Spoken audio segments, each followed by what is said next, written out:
Kompleks Parlemen Senayan Jakarta ini sudah menuju ke 31 menit lagi menuju rangkaian agenda sidang tahunan Majelis Permusyawaratan Rakyat Republik Indonesia, sekaligus yang menjadi acara utama yang menarik dicermati adalah pidato kenegaraan dari Presiden Republik Indonesia Prabowo Subianto. Rangkaian bakal berlangsung dimulai pada pukul 8.30 waktu Indonesia bagian barat nanti, dan secara suasana yang tergambar di sini sudah banyak anggota MPR RI. Ini gabungan dari DPR dan DPD RI, total anggota MPR sebanyak 732 orang, terdiri dari 580 anggota DPR RI dan 152 anggota DPD, Senator Dewan Perwakilan Daerah Republik Indonesia.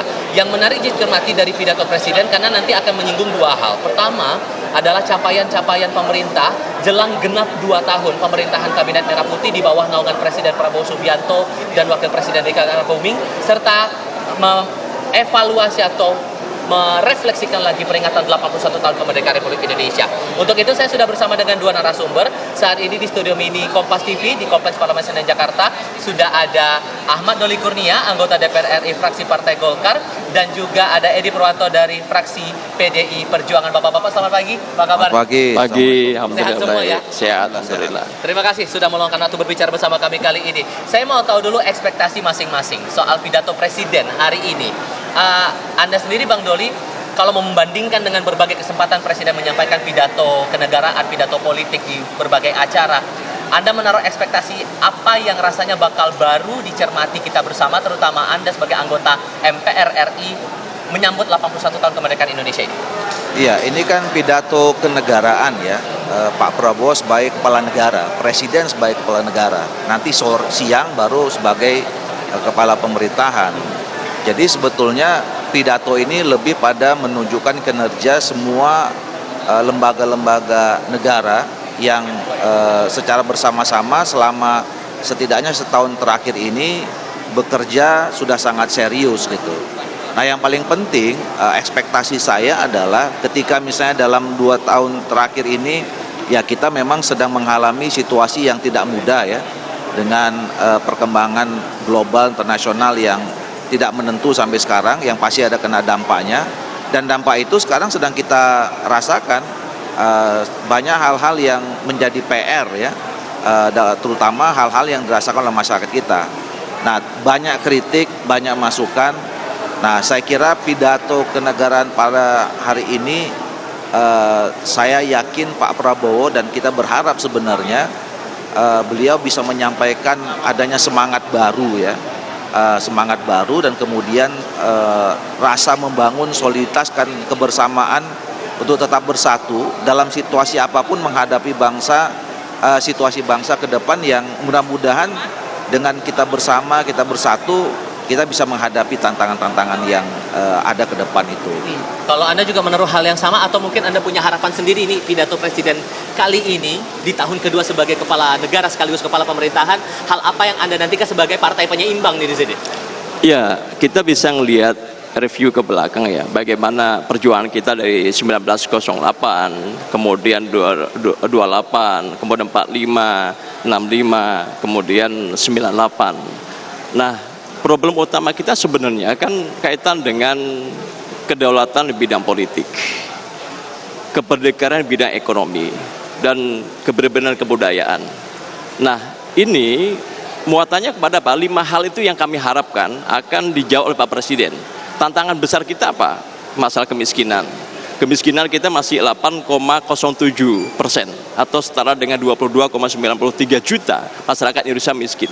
Yang kedua kaitan dengan pengangguran, ada 4,65% pengangguran kita, dan pengangguran yang kita agak sedih 1,03 juta itu sarjana D4 sampai S3 seperti itu. Kemudian juga kaitan dengan kesehatan. Banyak misalnya BPJS memang sudah kita treatment, tapi juga banyak juga masalah-masalah kaitan ke kesehatan ini gitu loh. Padahal sebenarnya kalau kita lihat dalam skema undang-undang kita, Pak Presiden harus menjawab kepada 5 pasal saja. Misalnya pasal 27 ayat 2, pasal 28H ayat 1, pasal 31, 33 dan 34. Kemudian masalah yang serius juga pendidikan.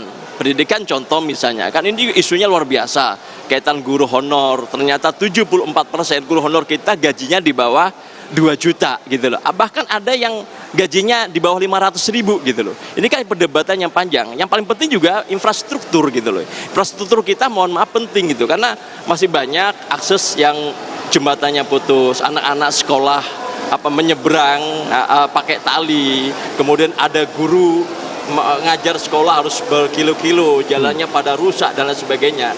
Dan artinya ketika Pak Prabowo bisa menjawab kaitan strategi terbaru, kaitan mengentaskan kemiskinan, pengangguran, pendidikan, kesehatan, dan infrastruktur, menurut saya itu yang ditunggu oleh masyarakat hari ini. Bang Doli udah bercerita, baik memang kondisi global luar biasa, tapi saya ingin percaya dengan kebersatuan kita, semangat kebersamaan kita, kesadaran kolektif kita, insya Allah kita juga punya harapan yang besar. Harapan kami Pak Prabowo punya langkah-langkah taktis kaitan dengan visi misi RPJMN beliau yang telah disampaikan kepada rakyat Indonesia. Anda menyinggung infrastruktur karena Anda juga bagian dari anggota Komisi 5 DPR RI juga kan bagian infrastruktur itu tadi. Cuman yang juga menarik dicermati nanti Bapak-Bapak adalah bagaimana kemudian Presiden menjelaskan capaian-capaiannya. Itu kan juga menjadi concern kita semua. Hal-hal apa saja yang jadi capaian dan rencana ke depan.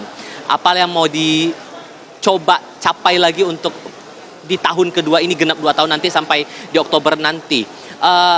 Terlebih untuk program-program prioritas pemerintah nih Bang Doli.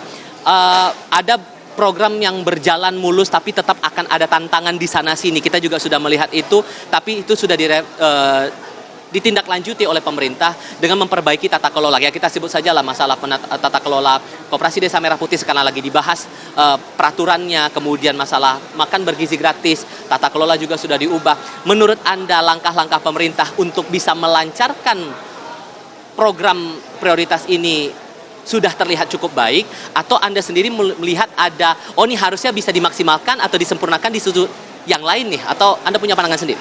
Ya, saya kira kalau kita lihat program-program pemerintah yang hari ini menjadi prioritas ya, ini kan sebetulnya pertama janji dari Pak Prabowo yang kemudian mempunyai konsep berpikir tentang bagaimana melaksanakan pemerintahan ini yang itu adalah program-program pro rakyat.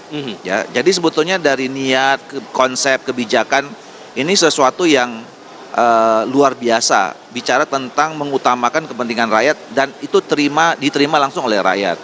Nah, tapi memang ini kan program-program baru ya di dalam pemerintahan kita ini itu. Tentu pasti dalam pelaksanaannya masih ada di sana sini kekurangannya. Nah, yang terpenting sebetulnya adalah bagaimana pemerintah menyadari bahwa niat program yang baik itu kadang-kadang kalau kemudian dilaksanakan dengan konsep operasional yang tidak juga mendukung, itu akan menimbulkan masalah. Nah, saya kira per hari ini ya pemerintah juga sudah sadar itu ya, sudah ada beberapa langkah yang ditempuh ya berkaitan dengan misalnya MBG ya, sudah ada pergantian pimpinan. Kemudian soal Koperasi Merah Putih juga sudah ada berapa minggu terakhir ini kita lihat ada respon pemerintah untuk bagaimana supaya program itu bisa berjalan dengan baik. Sorry, saya salah dulu. Sambil kita juga melihat visual terbaru, ini Presiden Republik Indonesia Prabowo Subianto sudah tiba di Gedung Nusantara, Kompleks Parlemen Senayan, Jakarta. Dengan kedatangan Presiden kali ini pertanda sebentar lagi rangkaian acara akan segera dimulai. Langsung disambut oleh Ketua MPR RI Ahmad Muzani, kemudian ada Sultan Bahtiar Najamuddin, Ketua Dewan Perwakilan Daerah Republik Indonesia. Ini sudah menuju masuk ke Gedung Nusantara. Kita awam bilang sebagai gedung kura-kura ya. Ini akan menuju ke area ruang sidang tahunan MPR RI. Yang rangkaiannya baru akan dimulai nanti sekitar pukul 8.30 waktu Indonesia bagian Barat.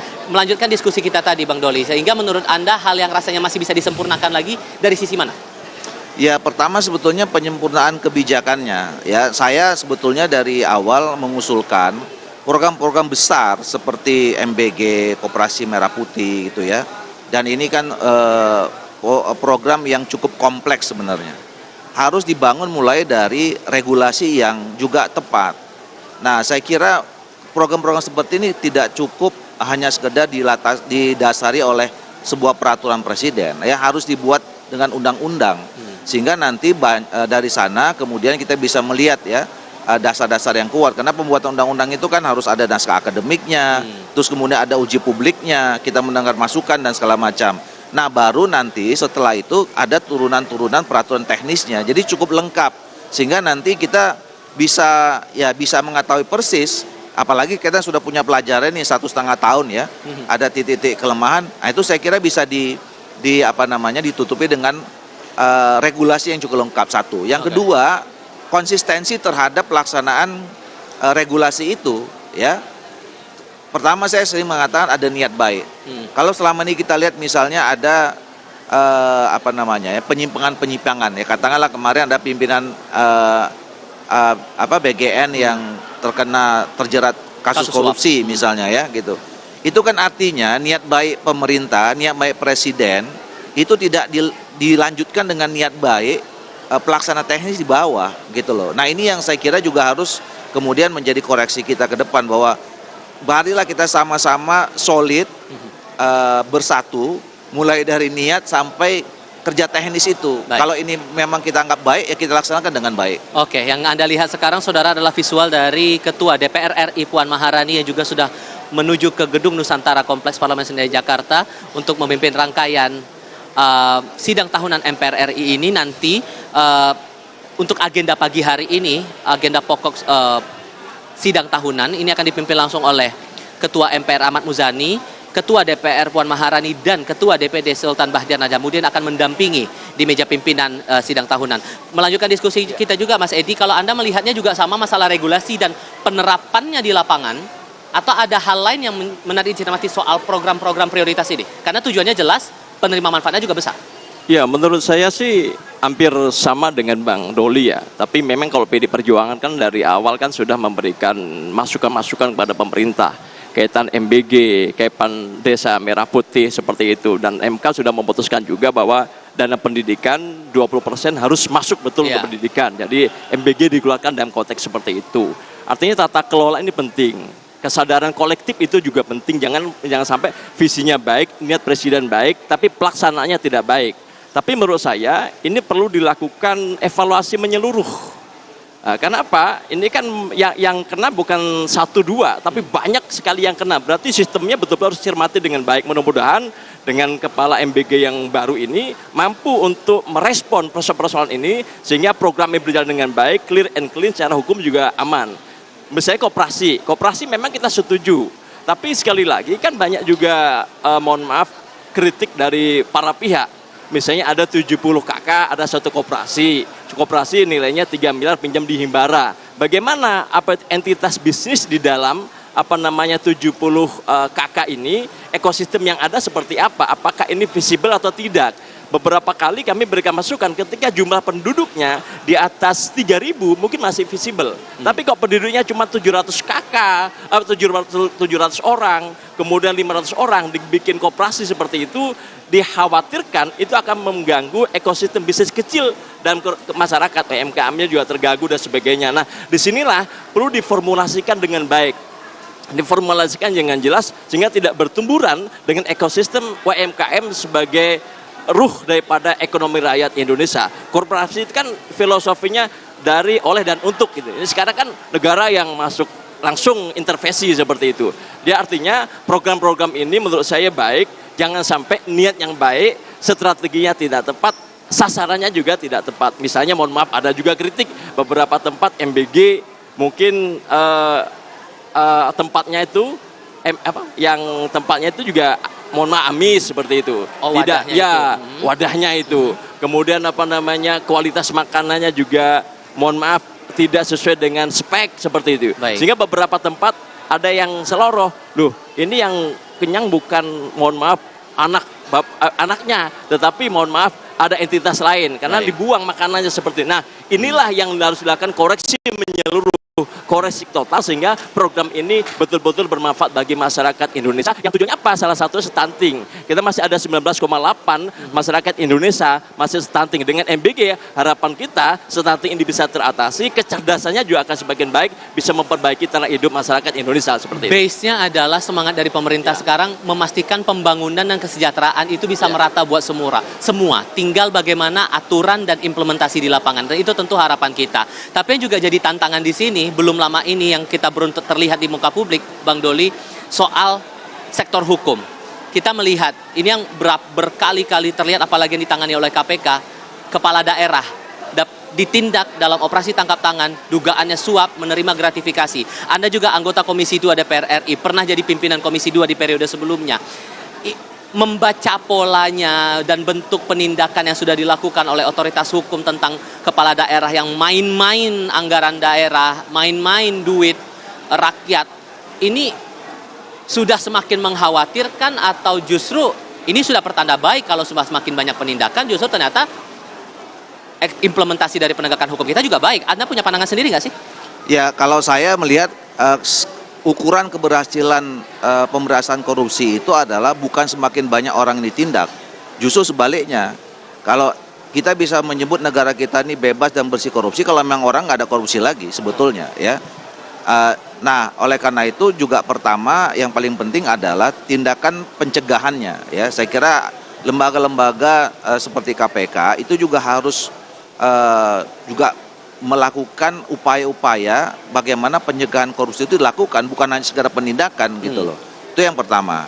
Nah, yang kedua, saya kira kemarin ada rencana Presiden mau mengumpulkan semua kepala daerah. Nah, salah satu yang saya kira penting untuk menjadi titik tekan apa yang disampaikan oleh Presiden itu adalah bagaimana mengingatkan kepala daerah ini, termasuk hari ini. Ya, saya kira ini momentum yang pas sebetulnya Pak Presiden sebagai kepala negara, ya, mengingatkan semua para penyelenggara negara termasuk di daerah itu untuk bisa, ya, menyelenggarakan pemerintah secara bersih yang bebas korupsi gitu loh. Karena kita agak mengherankan, ya. Dan saya sempat mengatakan, ya, begitu berturut-turut hampir setiap minggu, ya, kepala daerah kita kena OTT, ya kita ini sudah masuk kategori darurat korupsi juga jangan-jangan gitu loh. Nah, oleh karena itu saya kira Presiden dalam pidatonya nanti sebagai kepala negara harus bisa mengingatkan kepada kita semua penyelenggara negara, baik pusat sampai ke daerah, sampai juga kepada aparat desa gitu, ya. Ya, kayak yang namanya pejabat tugasnya melayani publik. Saya kira untuk meningkatkan kinerja pelayanan publik itu adalah bahwa, ya, kerja dan kinerja kita, institusi kita itu harus bersih, harus berwibawa gitu, ya, dan bebas korupsi. Oke. Dan kalau kita lihat nggak cuma kepala daerah, Mas Edi, yang terbaru yang masih ditangani oleh Kejaksaan Agung, yang harusnya jadi penegak hukum malah terjerat kasus hukum, ex Jampitsus Kejaksaan Agung. Sebelumnya tadi Bang Doli juga sempat menyinggung masalah tata kelola MBG dimainin sama pejabat sebelumnya. Anda merasa bahwa masih ada jalan untuk bisa memperbaiki ini semua? Kalau apa? Kalau menurut saya sih ada satu yang kurang, kesadaran kolektif kita. Maka saya bicara tadi bagaimana perjuangan 1908, 28, 45, sampai 98. Ini kan perjuangan yang berdarah-darah, perjuangan serius gitu loh. Menurut saya sudahlah, ayo come on. Regulasi sudah ada, sehebat apapun regulasi yang ada, ketika orang-orangnya tidak terperbaiki akan sulit. Sehingga tujuan kita hari ini, tematik kita berdaulat, negara berdaulat seperti apa, adil itu seperti apa. Harapan kita kan keadilan itu dari Sabang sampai Merauke terjadi pemerataan ekonomi, makmur itu seperti apa, bagaimana kita bisa menyelesaikan dengan Gini rasio, bagaimana kita bisa menyelesaikan persoalan dengan indeks pembangunan manusia, bagaimana kita bisa memperbaiki pendapatan per kapita penduduk. Nah, itu semua akan terjadi ketika semuanya mengikuti aturan main, semuanya memiliki niat yang sama. Bagaimana perjuangan bangsa kita ini sudahlah perbuatan-perbuatan yang jauh dari norma-norma yang melanggar hukum, ya sudah kita selesaikan lebih baik. Tapi sekali lagi kita percaya masih banyak orang-orang Indonesia yang memiliki jiwa patriotik yang tinggi sehingga persoalan semua masalah termasuk hukum bisa diselesaikan dengan baik. Kita optimis kok. Ada Bang Doli, nih tokoh hebat kita, wakil ketua Balik, tentu ini juga punya peran-peran baik untuk memperbaiki regulasi-regulasi, norma-norma yang terjadi konflik norma antara satu dengan yang lain, ini bisa diharmonisasi sehingga menjadi konsensus berbangsa, bernegara kita untuk Indonesia yang betul-betul kita harapkan merdeka, yang sejati-jatinya merdeka. Terima kasih. Ini mendekati waktu kita akan mengikuti rangkaian sidang tahunan MPR RI. Suasana di dalam ruang sidang juga sudah terlihat, anggota MPR sudah mulai ke sana. Kami juga menghargai betul Anda berdua, Bang Doli, Mas Edi, akan bersiap sebentar lagi menuju ke Gedung Nusantara. Iya, kami apresiasi Anda sudah meluangkan waktu. Terima kasih banyak sebelumnya sudah mau berdiskusi bersama saya kali ini. Saya selalu untuk Anda berdua. Sampai kami juga akan menghadirkan langsung gambaran suasana terbaru untuk kondisi saat ini di ruang rapat Nusantara, Gedung Nusantara maksud saya, di Kompleks Parlemen Senayan Jakarta hari ini. Rangkaian agenda akan dimulai pada pukul 8.30. Waktu Indonesia bagian Barat. Ini akan dimulai dengan menyanyikan lagu kebangsaan Indonesia Raya. Kemudian akan ada mengheningkan cipta yang bakal dipimpin langsung oleh Ketua MPR RI Ahmad Muzani, dan ini diikuti oleh seluruh anggota MPR RI. Saya sebutkan kembali, total ada 732 anggota MPR, terdiri dari 580 anggota DPR RI dan 152 senator Dewan Perwakilan Daerah Republik Indonesia. Kemudian nanti sidang akan dibuka, sidang tahunan MPR akan dibuka langsung oleh Ahmad Muzani, didampingi oleh Ketua DPR RI Puan Maharani serta Ketua DPD RI Sultan Bahtiar Najamuddin. Nanti akan ada pembacaan doa dipimpin langsung oleh Menteri Agama Republik Indonesia Nasaruddin Umar, dilanjutkan dengan pengantar sidang tahunan MPR RI. Ahmad Muzani akan menyampaikan pengantar sebelum akhirnya menuju ke agenda utama, penyampaian pidato kenegaraan dari Presiden Republik Indonesia. Kami jeda sebentar, saudara, pastikan Anda tetap bersama kami dalam laporan khusus.